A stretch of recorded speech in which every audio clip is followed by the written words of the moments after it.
नमस्कार, मी अश्विनी जयतपाळ. नवी मुंबई संवाद चॅनलमध्ये तुम्हा सगळ्यांचं स्वागत आहे.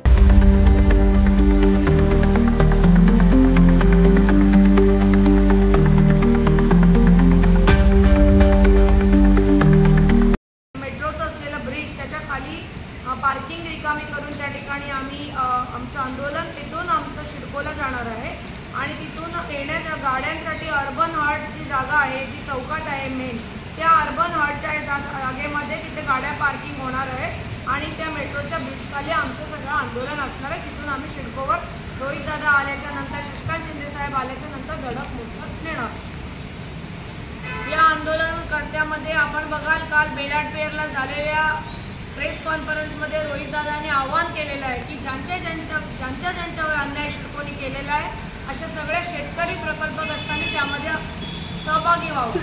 ज्यांच्यावर अन्याय झाला त्या ठिकाणी उत्स्फूर्तपणे येतील. हा मोर्चा लोकांना आणण्यासाठी, धरून बांधून गाड्या आणण्यासाठीचा नाही आहे, उत्स्फूर्त लोकांसाठीचा आहे. त्यामुळे किती लोक येतील हे आम्ही सांगू शकत नाही. आपल्यासोबत फोन केलं, त्यामुळे महाविकास आघाडीचे सगळेच लोक या ठिकाणी असतील. तर बाळाराम पाटील असतील, संजय राऊत साहेब असतील, मी या ठिकाणी सुदाम पाटील असतील, शिवसेनेचे बऱ्याच लोकांशी या ठिकाणी बोललेलो आहे. आणि वरच्या लेवलला रोहितदादा असतील किंवा पक्षाच्या वरिष्ठांकडून सगळ्यांना फोन जातील, ही जबाबदारी वरिष्ठ घेतील. शेतकऱ्यांच्या, कष्टकऱ्यांच्या आणि येथील प्रकल्पग्रस्तांच्या आंदोलनासाठी आमचे नेते आदरणीय शशिकांत शिंदे साहेब तसेच आमदार रोहितदादा पवार हे देखील उपस्थित राहणार आहे. खरं तर हे आंदोलन हे तत्कालीन मुख्यमंत्री असलेले त्यावेळेसचे एकनाथ शिंदे, या ठिकाणचे असलेले MD सिंगल, त्यानंतर 15 दिवसासाठी आलेले संजय शिरसाट, फक्त त्यांना एवढाच प्लॉट दिवळकरांचा काढून देण्यासाठी आणलं होतं.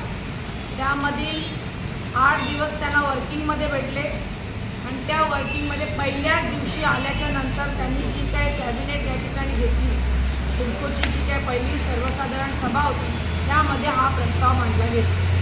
आणि या प्रस्तावाला मंजुरी देण्याचं काम नगरविकास खात्याचे त्यावेळेसचे मंत्री एकनाथ शिंदे आणि त्यांनी पाठवलेले या कारणासाठी असलेले संजय शिरसाट आणि सिंगल यांच्या संगनमताने ही सगळ्यात मोठी असलेली, महाराष्ट्रातली सगळ्यात मोठी चोरी असं आपण म्हणायला हरकत नाही.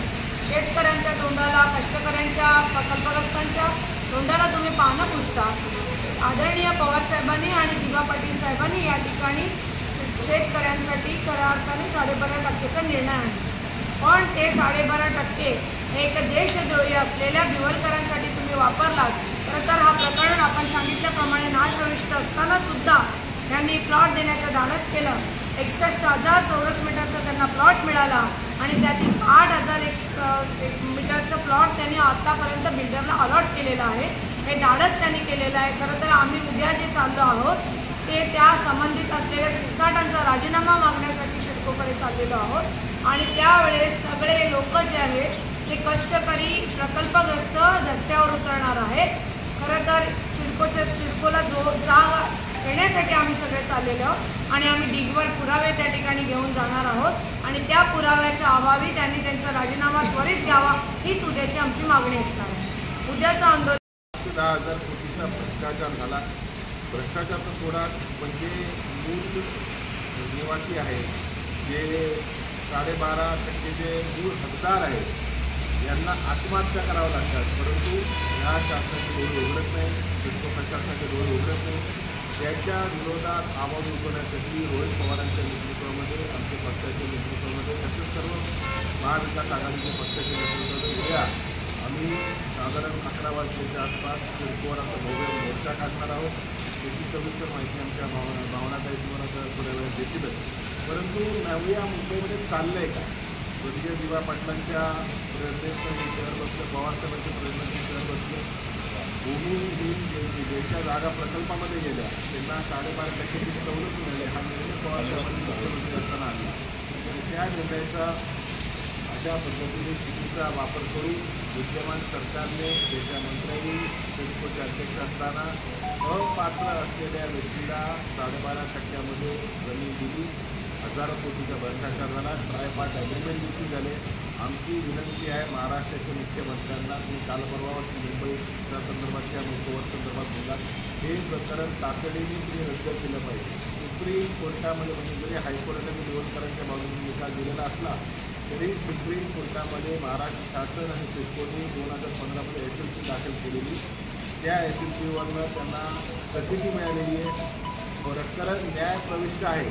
न्यायप्रविष्ट प्रकरण असताना पहिली गोष्ट तर सिडकोचे तत्कालीन अध्यक्ष सन्माननीय शिरसाट यांनी निर्णय दिला